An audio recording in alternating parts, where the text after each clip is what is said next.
So what up, NBA Live fans? I'm back at it again with some more NBA Live 16 gameplay footage.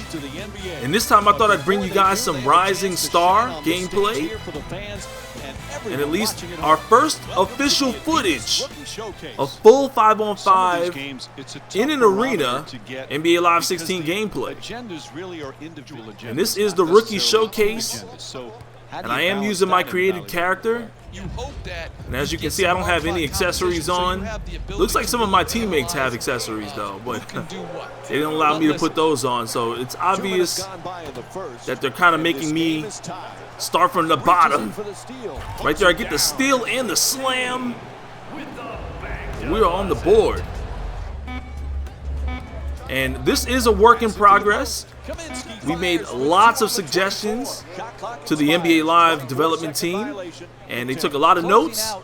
And so we're going to discuss some of the things that I saw that do look pretty good. First of all, this new play call system. And it gives you nice play art on the floor to let you know what you're supposed to do. Right here I called for basically an isolation for Justice Winslow. And he doesn't look like he does in real life coming out of Duke. And I know that, but you know, it's a work in progress. I'm sure they're gonna try to update some player faces and models. This is all kind of fresh and brand new as I slam it down and I get my little after the basket cutscene.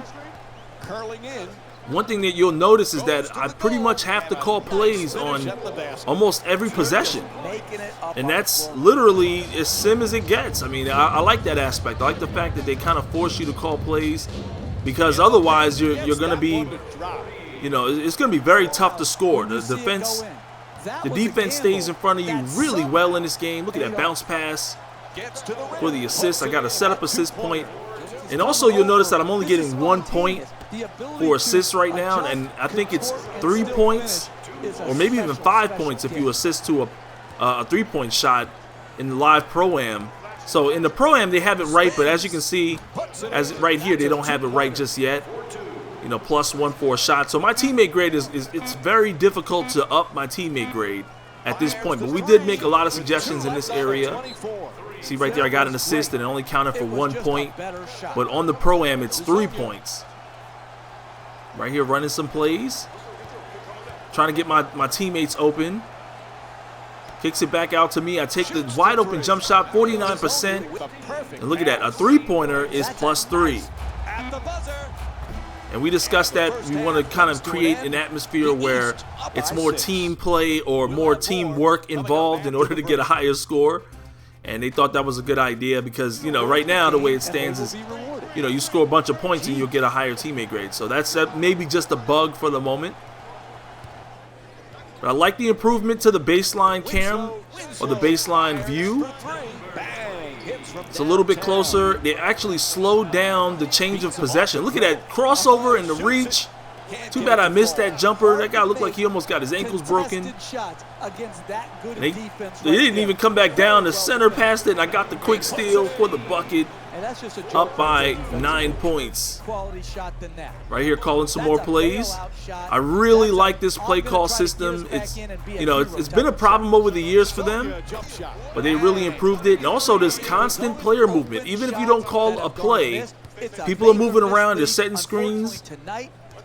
And that's also a big improvement because over the last couple of years, you don't see too many people running around, and now they actually constantly move. And they're reading what you're trying to do, so, and creating enough separation. Right here, got a guy in the corner, wide open for three, and he knocks it down for the assist.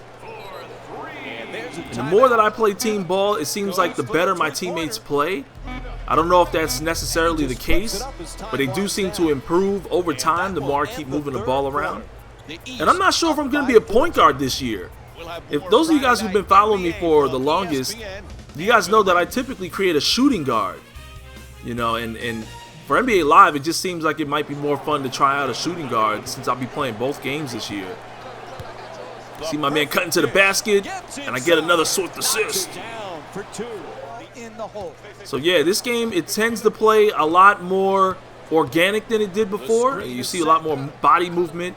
They obviously did some more mocapping in the off-ball, you know, body contact area.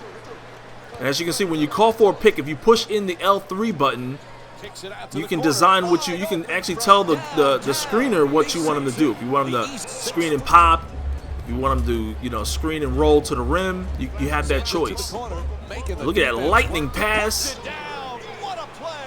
That was a really quick pass, and a lot of the jump passes in this game are really quick, and I think it's because you have that extra power when you pass the ball over your head like that.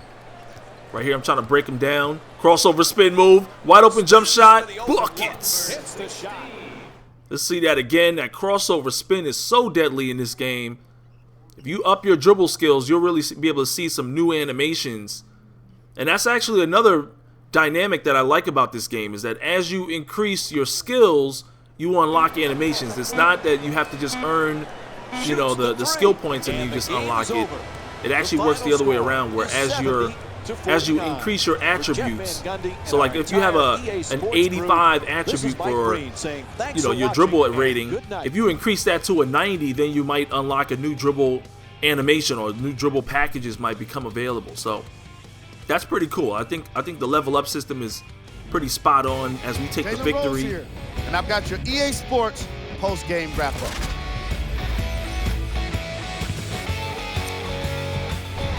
Post-game wrap-up and the halftime show is probably my favorite part of NBA Live's presentation. Imagine the opposing coach was very happy with how it turned out for them. Didn't lose big, but it wasn't exactly close either. And even though some of them smiled and shook hands with the other guys after the game, you can tell by the way they headed to the tunnels how disappointed they were about this loss.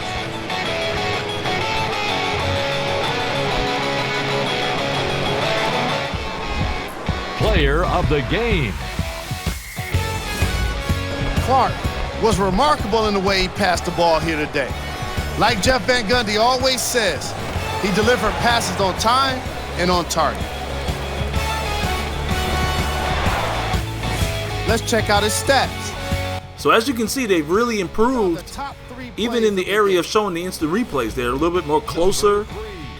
And look, we got top 3 plays, and right there, you can see that's a bug. That number 3 play didn't show up. That's something that we've already talked about. Number 1 play was that steal, and then the dunk. So that's the post-game wrap-up. Let me know what you guys think in the comment section. If you think the commentary is good, if you think they ought to increase the commentary. You put your game on display for the scouts. It's time for the NBA draft. Players always remember the day they were drafted. Right now we're at the NBA draft. Dream becomes a reality. It's surreal to hear your name called, walk up on the stage, and shake hands with the commissioner. The whole experience is amazing. A big day for everybody. Now it's your turn to begin your NBA career. NBA Live. Now we're going to take a quick look at the NBA draft in the Rising Star mode. You're going to see where I go in the draft. We also made some suggestions in this area as well to kind of increase the excitement upon going through the draft. But this is pretty quick, gets you right into the action. And I get drafted to Denver.